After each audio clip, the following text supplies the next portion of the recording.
and sit down and enjoy a coffee or a snack or whatever it is they're going to be eating. And a lot of times in America, people are so on the go and in a rush to go to the next place and do the next thing. And Olá pessoal, bem-vindos a mais um vídeo nesse canal. Nós somos cidadãos do terceiro mundo e nesse canal nós reagimos ao primeiro mundo. Nesse vídeo a gente vai reagir a 5 coisas estranhas que os suecos fazem. Então pedimos que, por favor, considere se inscrever, ative as notificações e deixe mais sugestões lá no nosso Instagram e mais comentários também. E agora vamos para a reação. what's up, guys? So for the most part, being an American living in Sweden, like Americans and Swedes, we have a lot in common. But after having lived here for over a year now, I've noticed that there are some things that people in Sweden do that are just a little bit weird for me. So in this video, I'm going to talk about the top 5 weird things that Swedish people do.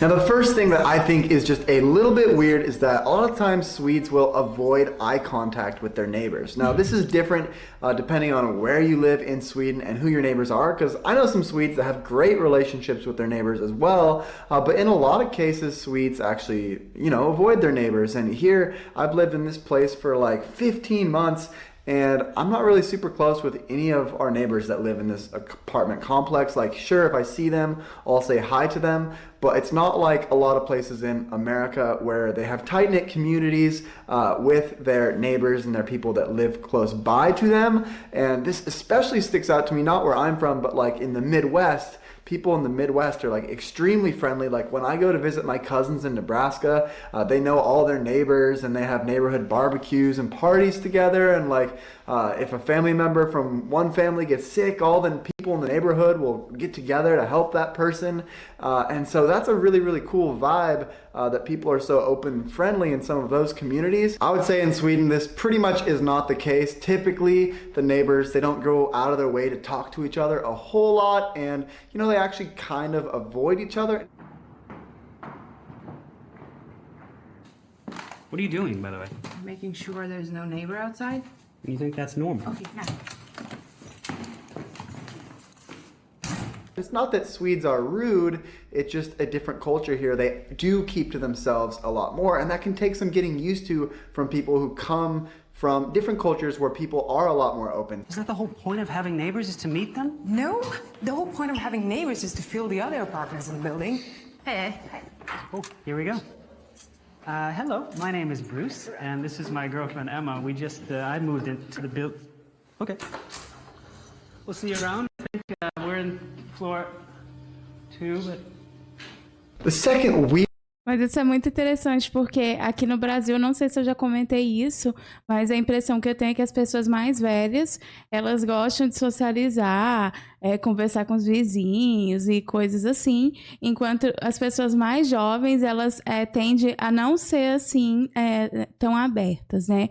Tipo, essa é a percepção que eu tenho quando eu vou nos lugares, eu vejo que as pessoas mais jovens, elas estão muito mais focadas em fazer as próprias coisas delas, ficar no celular, algo assim, do que estar interagindo com o ambiente. Então, eu acho que isso acaba, no Brasil, isso acontece também, de evitar os vizinhos, mas muito mais por parte das pessoas mais jovens do que das pessoas mais velhas. E eu acho muito curioso que, mais uma vez, a gente tem uma comparação aqui, segundo as observações que ele está fazendo, em relação aos Estados Unidos, mas com o nosso país. E é muito curioso a gente perceber como os países escandinavos, eles têm um comportamento realmente muito diferente em relação a estes países, tanto o Brasil quanto os Estados Unidos. Aqui é um pouco semelhante com o que ele diz em relação aos Estados Unidos. E de fato acredito que se um brasileiro qualquer fosse para a Suécia, não conhecendo absolutamente nada, essa pessoa certamente tomaria um choque cultural muito forte.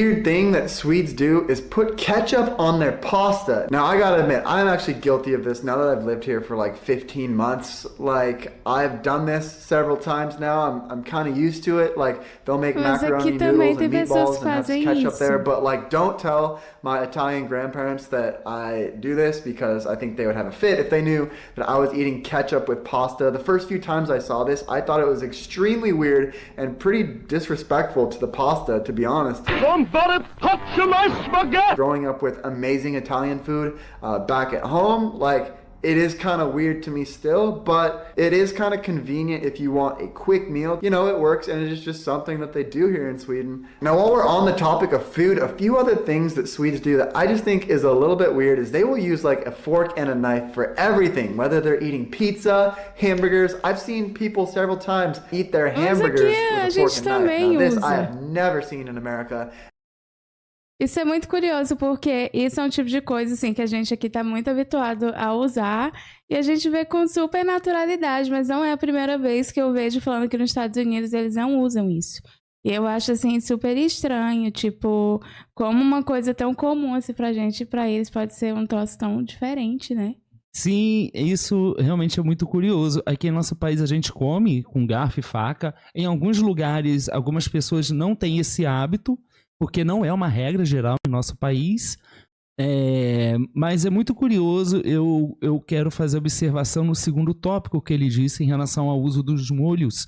Mas é interessante porque eu posso estar realmente enganado, mas acho que eu já tive a impressão de ver nos Estados Unidos utilizarem molho para algum tipo de sanduíche. Eu acho que eu já vi algo parecido com isso, eu não tenho certeza. Mas achei isso bem interessante. Mas nesse caso ele tá falando do macarrão, da pasta. Ah, então, sim. tipo, eu não sei realmente se eles fazem isso lá. Sim, é verdade. And also, like, when you buy pizza in America, it usually comes pre-sliced, where in Sweden, a lot of times people will cut their pizza with a fork and a knife.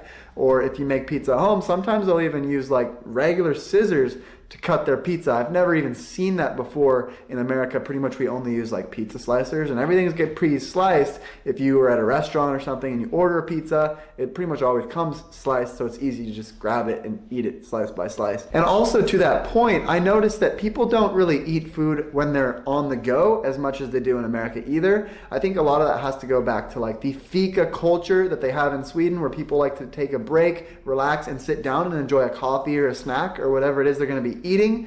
And a lot of times in America, people are so on the go and in a rush to go to the next place and do the next thing and just so busy all the time that it's not uncommon to see people eating while they're walking down the street. And I also do this in Sweden. I'll just buy a protein bar on the go and eat it. You see people in the movies that will be in New York. É muito curioso isso que ele está falando do fika. Se eu não me engano, os franceses utilizam esse termo quando eles querem dar uma pausa, que é o que ele comentou aqui. E é muito curioso que essa palavra, em português, fica, significa parar, ficar, parar. E é muito interessante que eles usam a mesma sonoridade para a palavra.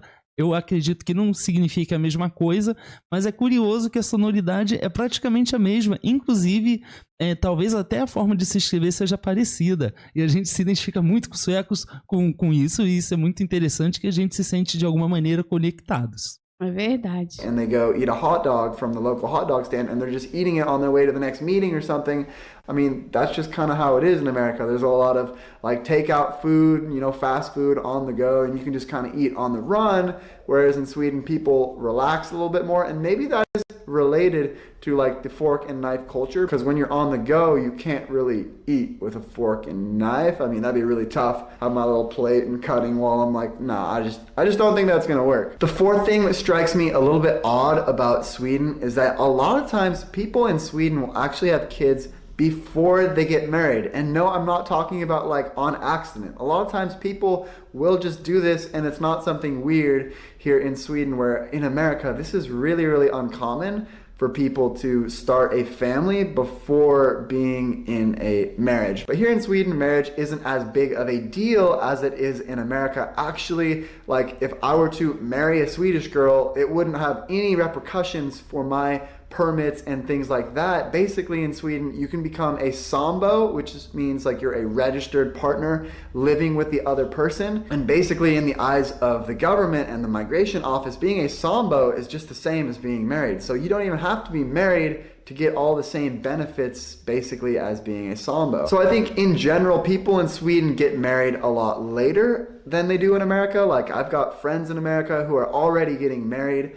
and in Sweden, people wait a lot longer. They'll wait till their late 20s, early 30s a lot of times to actually get married, which is a big difference in the culture, and I think that's totally fine. Like I myself personally am not looking to get married for quite a long time. I have a lot of goals and things that I want to accomplish before starting a family, but in America things kind of happen in a certain order a lot of times. Like you meet a girl, you settle down, you get a good job, you get married, and then you look into having kids and starting a family. Where here in Sweden, because marriage isn't as big of a deal, sometimes you'll just be with a person for a long time and decide that, hey, you want to have kids, and it's not necessarily weird to have kids before marriage, which in America, that's not common at all. And the last thing that I find a little bit weird here in Sweden is the TV tax that they have. In Sweden, if you own a TV, people will actually come to your house and see if you have a TV, and then if you do have a TV, you actually have to pay a special additional tax on it.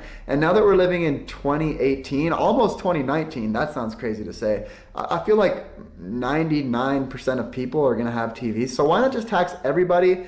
I think it's just kind of weird that people have to like come to your door and check if you have a TV or not. And even if you don't have a TV, I mean, in my personal situation, I don't watch a lot of TV, but I've got an iPad, I've got an iPhone, I've got a laptop, and I'm connected in this digital world just like everybody else. I think it's kind of odd to have people calling you up and coming to your house to see if you have a TV, because at the end of the day, does it really matter if you have a TV or not, as long as you're connected some way? I mean, pretty much everybody's connected in some way.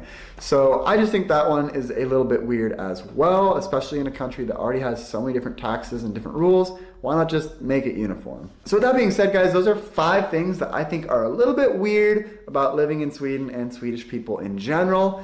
If you have not subscribed to the channel, be sure to hit that subscribe button. I hope you enjoyed this one, and I will see you in the next video.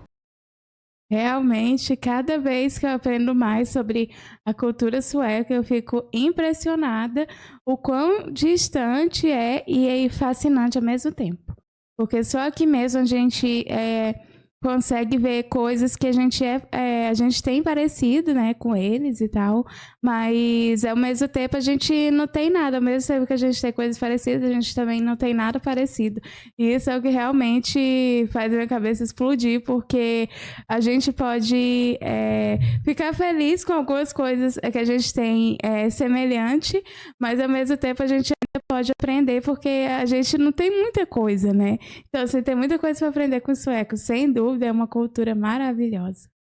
Sim, isso que você disse é verdade. Inclusive porque a gente mora em outro país, em outro continente, é uma outra cultura, mas a gente tem alguns aspectos que a gente se identifica, obviamente, com a cultura daqui, mas porque a gente absorve por estar morando aqui, justamente por morar aqui, mas a gente se identifica muito com algumas coisas que a gente vê dos suecos, por exemplo. Então, essa questão de espaço individual é uma coisa que a gente admira muito e é uma coisa que a gente tenta praticar em nosso país e realmente é muito difícil. Mas eu achei muito interessante algumas observações que ele contou aqui em relação aos suecos. E uma coisa chamou minha atenção em relação a essa coisa da TV. Eu realmente não entendi muito bem a explicação que ele deu. Portanto, quem puder esclarecer, deixe aqui nos comentários isso que ele falou, dessa preocupação em relação ao uso de televisões. Mas os suecos são incríveis, é realmente fantástico. É um país muito interessante, o povo sueco, eles realmente são muito diferentes. Os escandinavos têm uma cultura incrível e é muito curioso que mesmo que a gente esteja num país tropical, a gente se identifique com algumas coisas que eles fazem e a gente acha isso realmente fantástico. A gente se sente, de alguma maneira, conectado com os suecos justamente por causa desse fio condutor que a gente tem com eles. É verdade, sem dúvidas, mas essa foi a reação desse vídeo, então se você gostou, aproveita para se inscrever, ative as notificações e deixe mais sugestões e comentários lá no nosso Instagram. Muito obrigado por assistir esse vídeo e a gente se vê na próxima reação. Tchau! Tchau!